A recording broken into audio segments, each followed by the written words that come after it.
So, cool. Well, hi. Hello. On that topic, I do want to just say thanks. Tropical Garlotte is like one of my favorites in One Piece. Oh, cool. So, he's the inspiration for my gamer tag. So Fantastic. Shambles. Yeah. Oh, nice. I'm so excited. That's where Shambles came from? Yeah. That's it. Shambles, yep. Take Sure. your head off, man. Thanks for taking time to sit down with us. Yeah, totally. Thanks for having me in, guys. You just get in, or do you have some time to, acclimate or get used to the climate? I got in yesterday morning, Okay. so I had some time. Me and my girlfriend had Valentine's last night by going to Casa Bonita. Oh, Nice. fantastic. This is how you do it. Tell me you got this with the PS. Oh man, we got dinner beforehand because every single person that heard about it was like, "You want to go to Casa Bonita? Don't eat there." Yep. And we're like, So- okay, All I right. got it. Don't they force you to kind of eat the order an entree? Or Oh, we something? ordered an entree. We just didn't eat it. Yeah, okay. I tried it. We just had a really fine, Italian meal for our actual Valentine's dinner, and then sat down with that in front of us, and I had to try a bite. Yeah, that's pretty terrible. Yeah, I'm Yeah. not gonna eat this. Yeah, as big time South Park fans, we felt it was a necessary pilgrimage to go I there. still at this think time. I've been here for 7 years, and I still haven't You gone. still haven't gone? It's No, so we- good. We had friends. So Melissa was a bad. cliff diver there. Yeah, that's right. Melissa was a cliff diver. I Really? forgot. Yeah, she was the she's like the That's captain what of the. swimming gets you as a career, I guess. You've peaked and you hit Casa Bonita. If you don't go man. Olympic, you're a Casa Bonita cliff diver. It's a really rough trajectory if you're not careful. No, I highly recommend going at least once, possibly very drunk. It is delightful as long as you're self-aware. If you're going there looking for a legitimately good time, you're going to walk away so disappointed. But if you know how terrible it's going to be on the way in, oh my god. I mean, I've seen enough pictures to where it looks magical. I grew up in Tex-Mex. All I can do is be bitter about Mexican food at this point. It's a really great way to do a cleanse of your body. I think I dropped 15 pounds the next day. Good to know. Thanks. I'll go there for swimsuit season. The perfect. Sure. Cool. Well, Well, yeah, just to be a bit Colorado, maybe that's a lie. I'm still pretty Texan. That's okay. If you had any time, do you ski or snowboard? No, I'm 100% indoor kid. Okay. Pretty much me too. Yeah, one day I'd like to. And I've been to places where there is snow, and I'd go with friends to their ski lodges and be like, "This is a great ski lodge." That's been what me. it would be like. If you've played SSX Tricky, you've pretty much done it. That's what I figured. Yeah, it's the same thing. Same. These two are both native, so it's like, yeah, we're gonna go hit some bowls, and I'm like, I'm gonna play Monster Hunter. Yeah, I was definitely that kid. I still am that kid.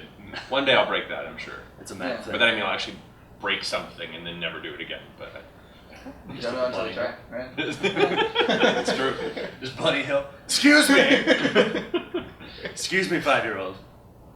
Cool. So, what projects are you working on right now? I can talk about. Yeah. Yeah, you can talk about it. I'm within that reason, you're yeah. excited about that you can talk about. Let's see. When would this be going up online? I'd give it a week, 2, 3. Perfect. So this would correlate pretty well with the release of the new Fire Emblem Fates. He's really excited for that. It's pretty cool. I bought one of the special editions on eBay. Oh, Spent awesome. way more money than I'd like to admit. But that why you about just this thing had you that do when look you've had just a bit to drink? Hey man, I've ordered way too many expensive Dungeons and Dragons miniatures under the same conditions, so I understand. Like a grown adult would do. Yeah, like, I make my own money. It comes with all 3 editions. I'm buying it. Yes. And I woke up and I was like, No, don't regret it. Don't regret it. I don't.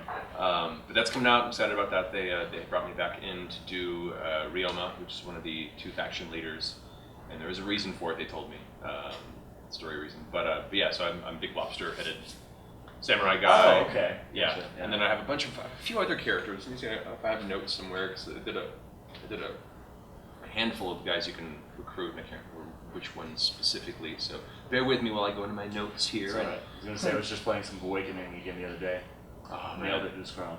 thank you very much. Yeah. What kind of time frame do you have for a voice recording on a game like that? How much work goes into that? The sessions are usually broken down into 4-hour blocks, and some projects don't require the whole 4 hours, but they usually schedule it for that bit. And you don't go more than 4 hours because it's a lot of talking.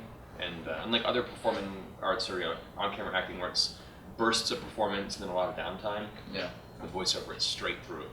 And so, especially with certain character voices that are more hard on the voice, you need to make sure there is a limit to that. It's a lot of video games, especially more military or shooter games, It's a lot of high intensity, high volume stuff. So in that case, someone's at the door.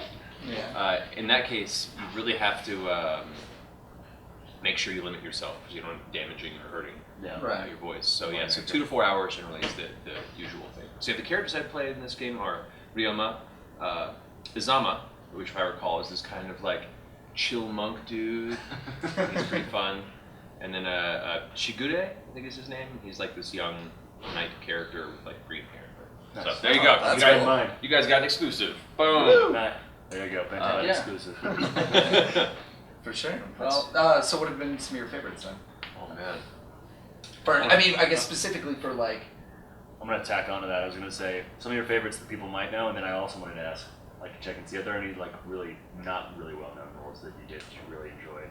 Sure, yeah. As far as stuff that I've enjoyed that have come out recently, Fallout 4 was a huge game for me. Being a Fallout fan from the very beginning and played the entire franchise as they were released, being able to step in there, let alone as one of the companion characters, it was great. And McCready was a legacy character. He was in Fallout 3 as the head of Little Lamplight, the kids' town, kind of the ecosystem. So it was cool to kind of bring that to life in his new 10 years later adult form. Right. So that was. Oh, dude. I hated him in Little Lamplight. Of course he did. He's a butt-faced kid. Everyone hated him. And so you brought that hatred to life. Well, I was hoping to turn people around, and some people know they were pretty dead set on hating me, and that's cool. I get it. Butt-faced kid. But I had a great time working on it. It was a very deep character with a really cool story, and it was just really a big honor to be part of that franchise. As far as obscure things that I've been part of, Characters you like being like, oh, there's plenty of those. Soldier number 1. Oh, plenty of those. Let's see. There's obscure stuff that recently I'm trying to think. I had a lot of fun working on. I guess Shin Megami Tensei 4 is Walter, but I don't know if that's necessarily obscure per se. Right. It has a very in-depth following, but I don't think it's very. Almost has a cult status. Yeah. Yeah. That was a really fun character. Enjoyed that game a lot. I'll get some more thought to that because I know there's a few out there that are floating about. But yeah, brain burner. Yeah. So I guess if top 3 characters, like you have like a top 3 of like people that like you think of like a role and a character that you portrayed like. Did he like doing or did he likes his people? Let's do likes his. Likes. Which one do you think? I don't know. Which one have you answered more of? Here, we'll say the top 3 characters that I really enjoy playing. Weirdly enough, 2 of them are from the same game. And actually, another thing, it's more cult, I guess, if anything, is a thing called Pillars of Eternity. Okay. Which was Obsidian produced, and it's a kind of isometric RPG in the vein of Baldur's Gate that they kickstarted a few years ago, and I played 2 characters in there called Adair and Aloth, and both really, really fun, deep characters that I really enjoyed playing, and that was just a really, really cool journey. I'm really, really proud of the work I did on that game, so I definitely put them on that list. McCready was a lot of fun. Got to get very intense with him. Those talking video games. We're talking all media. I'm really, really proud of Fate Zero. I was about to say. Fate He's Zero. it's like over the moon for Dude, that. I'm so proud of that series in general. It's such great storytelling, such interesting, well-written characters, very mature shades of gray morality storytelling, and every character is so deep and has their own weird, messed up persona. And Kiritsugu for me was a very cool acting challenge, and I'm very proud of that project overall. So he's definitely on that list. So the amount of times he's rewatched the last fight scene. Oh man, it's so intense. It's so badass. Every single thing that's done in that fight really counts. Yeah. It's not like a lot of anime where you have clashes and you're like, oh my god, no one's down at all. Every time something happens, it's like, well, I lost this arm. Yeah. Or you crushed my rib cage. Or something like that. That series, man. And they brought me back to do a few little flashbacks in the new Fate Stay. UBW? Yeah, and I was like, yay! I'm just technically dead, but still in there. Do you have a dream project you'd want to work on? Oh man. Or something, that you like wish you'd had the chance to work on. Maybe it was too early to get into, or something. Oh yeah. Sephiroth, Final Fantasy VII, definitely. That's a long time character preference of mine. They're But getting that remake. I know, but they're probably going to stick with a lot of the main cast. And George Newbern does an incredible job, I felt, with him. Played through. I didn't get a whole lot of him out of Advent Children, but I played through Crisis Core extensively, and I felt he did a phenomenal job in that. So at least I know it's in good hands. Yeah. But I mean, the remake is coming up, and I would love to be a part of that in any way, shape, or form. Square, if you're watching. Like, I'll be Dio, the guy who runs Gold Saucer in his tiny underwear. Like anything. It doesn't matter. I'll be the guy with the mustache with the Young Bubbies Club that gets in the hot tub with Cloud and the Honeybee Inn. Like, whatever, man. I'll take one line. See? Boom. I'd be a Turk. I'd be a Turk. No. Heck yeah. Yeah. We sang, man. Yeah. For sure. So, I mean, you wanted to ask about like the earlier work and stuff like that. Oh yeah, no, I was just going to talk about. Kind of interested to hear what your perspective would be, because you got started when you were pretty young. Yeah. For people that were around that age now, looking to get started because things are just so different. Mm-hmm. So, I don't know. Kind of a perspective on maybe for young people that are interested in trying to get started now. Yeah. It might be hard to put input on because. No. It's a good question. It comes up often. It's and I'm going to be real here. It's a very, very competitive industry. And I'm even where I am right now because I spent many, many, many, many years being given nothing, being beaten down, I call it living creatively, which is the equivalent of just, how can I flavor this ramen every night for dinner? Right. In my tiny little studio apartment in North Hollywood, and taking odd jobs on the sides and working other jobs to try and support myself while I continue to pursue it. And Right. being told no repeatedly. You have to have a certain willingness to endure the hardship, because Right. it's what it is. Gotta maintain that like drive. Yeah, and you have to earn it through training. Like, it's good to have raw talent. That's extremely helpful. And what it does is when you pair raw talent with training and specifically honing that craft and that skill set, then that makes you that much more competitive when you enter the market. There's a lot of people that come to me or other performers, they'd be like, oh yeah, well, tell me I've got a great voice, I just want to give it a shot. And it's like, that's great. If you step into the ring now, you'll be destroyed. You'll be smashed. And that's not, I'm telling you respectfully, because you're stepping into my ring. Right. And essentially, And it's part of the same yeah. And competition. if someone wants to come in and compete for the same paycheck as Trying to me, take my job. I'm all for that, as long as they're willing to show that they also want to put the same effort and respect into it as the rest of us did. Right. So it's a little disrespectful to be like, oh well, I can do this on my own. I'll be like, all right, cool, come at me, bro. Let's do it. But if someone comes to me from the same standpoint that I am today, where you want to better yourself, where you want to take the craft seriously and really come to understand what it means to be a performer for a living, and then really shine. And there've been a number of people I've met over the years that have done that. I'm like, oh man, you're gonna take my work and you've earned it, and I'm happy for you and excited. And that's also what I like about the industry is voiceover, as opposed to a lot of other aspects of performance art. It's much more welcoming. It's much more positive and supportive than a lot of other forms of entertainment I found. As long as you come at it from a point of humility and just being a genuinely good person.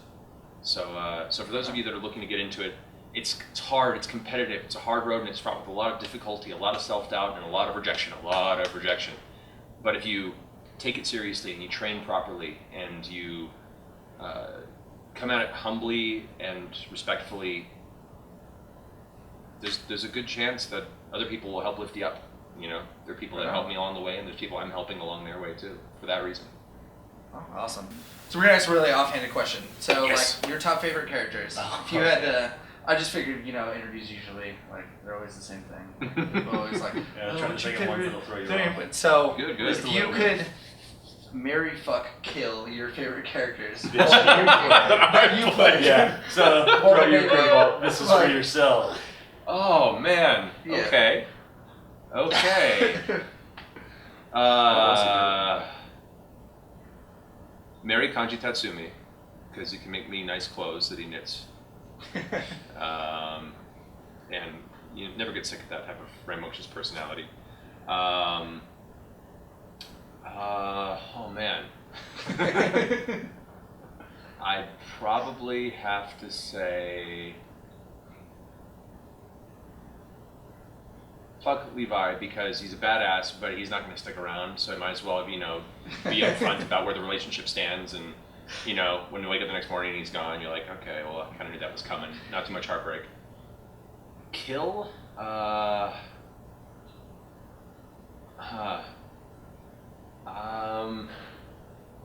man. It's like killing one of your children. Well, I know there's got to be a character or two in there somewhere that I'm like, no, die! I would say, okay, this is kind of obscure. There's a game called Reckoning, Kingdoms of Amalur. It's an RPG that came out years ago. It's fun. I got a day off school for that. Yeah, it was a good system. Unfortunately, the company folded that made it. A whole long story about that if you ever want to look it up. It's fascinating. It's sad. But when I recorded for that game, they made me do a bunch of NPCs, but they didn't tell me they were different NPCs. So I did one singular character voice. It's like, general British male voice. And you get to the first city, first town in that game, and I'm every guy in the town with the same voice. So kill every guy in that town, is what I'm saying. There's like 4 dudes, and one of me is wounded in the ground. It's like, are you all right, sir? No, I'm wounded. Quick, somebody help. You're the sheriff. I'm the sheriff. Can I help him? Yes, please. He's hurt. Please help me. And it's just like, it was the weirdest. It was very like being John Malkovich.